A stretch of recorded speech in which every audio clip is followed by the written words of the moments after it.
This is your highway diva trucker, Lisa McDowell with FFE. How you doing today? I wanted to come to you today because my student is tackling mountains and hills and weather and all of that good stuff today. Trying to get you in there. Okay. So I wanted to talk about mountains and hills, and it was snowing pretty good, and of course she had to slow down and read the signs and pay attention and turn the defrost on and heat up the window so the snow didn't stick on the windshield wiper blades or the windshield, which is all great. But I wanted to come to you today and say you need to be very cautious when you're going down these mountains. 5% grade, 4% grade, and downshift, and take your time. Everybody has a different comfort zone, a comfort level. Make sure that you slow the truck down to where you're comfortable at going down that hill, tackling it. Right now we're currently on Elk Mountain, and she's doing a great job taking her time coming down the mountain and everything. She did ask me, how do you go down do you downshift when you go down this mountain? I've been down it so much I don't think I downshift anymore. I would have to look and see. I have to go down it and see. I don't think I do, but who knows.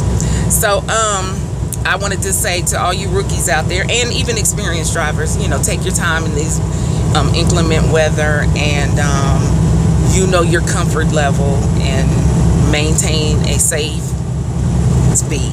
Okay, now the next topic I wanted to talk to you about today was fuel.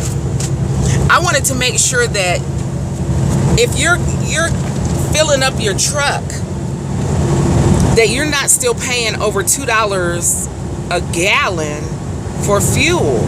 It makes no sense to, just because, unless you have to. Sometimes we do have to. Sometimes we need to get 25 or 50 gallons to make it to where we really want to get some fuel at.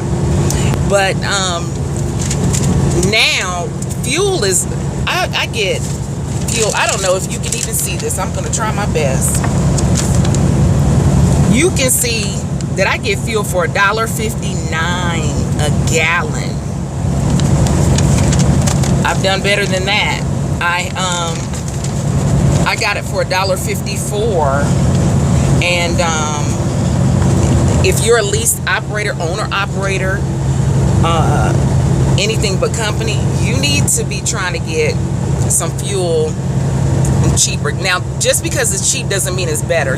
Quick Trip has the cleanest fuel, clearest fuel, best fuel to me. There may be someone out there that has better fuel, but I just haven't made it to it yet. But up on I-80, I go to the Shamrocks, I go to the Sap Brothers, I go to several different places. I hardly ever get fuel at Love's or the TAs and the Petros. The TA and the Petros are the most expensive to me. But they're in Oklahoma near Muskogee. The Pilot or whatever, Flying J, whatever it is competing with the Quick Trip across the street.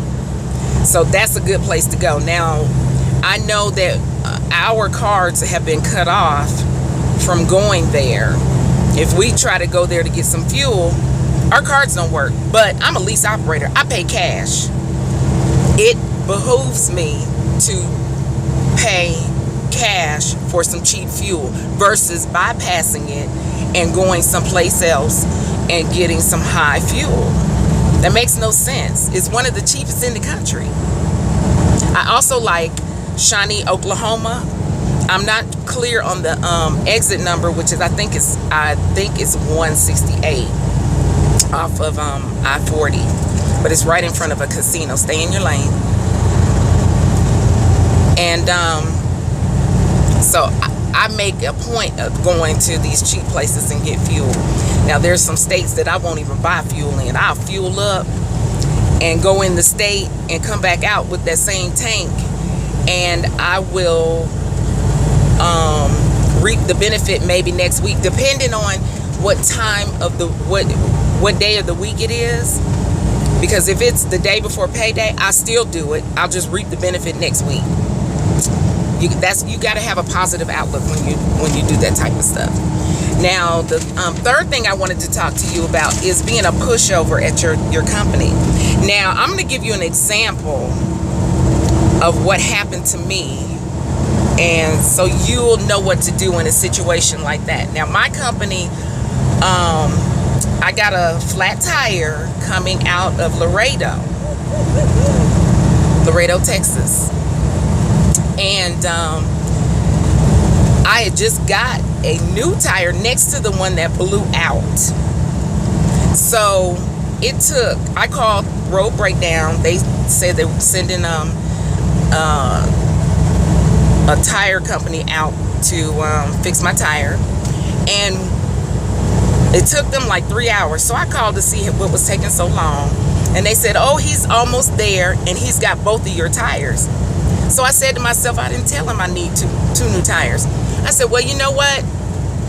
As long as he doesn't say that it's the new one is the one that I need to change, which is right next to the one that blew out, then I'll go ahead and get another tire. Save me a trip. Oh, well. Well, he gets there. He arrives and he says, you need a new tire right here. Which I said, well, show me which one. He said, that one. I said, touch it. He touched the brand new tire. No, I don't need a new tire right there. You can keep that tire. If you had said any of these other tires out here on this truck, I might have purchased that second tire. He already had the invoice printed out for two new tires, because then he says he has to call somebody and okay that I'm not getting two tires. You don't have to okay with anybody but me, because I'm the one paying for it. So needless to say, I ended up getting one tire. I changed the invoice. The invoice was already printed up. I crossed out the 2. I divided by 2 on the total price. I even crossed out the taxes on the paperwork. And then he says he couldn't give me a receipt. Oh, yes, you can. This thing is transferred over 2 other pages. You can hand me one of them. I said, see, customer copy. So don't be a pushover when it comes to spending your money. Don't let your company tell you what you can and can't do within parameters. You know, when they're saying, no, you cannot go get fuel here. Yes, you can. You can go get fuel anywhere you want to if you're paying cash, even with the Comdata card. They charged me a service fee in the beginning because I would not fuel at the company. I went down the highway and I got fuel. I saved $60 on that one fueling, because at the time that my company wasn't passing the discount on to us. So I hope you learned something from this video today, and I hope you have a great day and be safe. Keep it between the lines. Bye.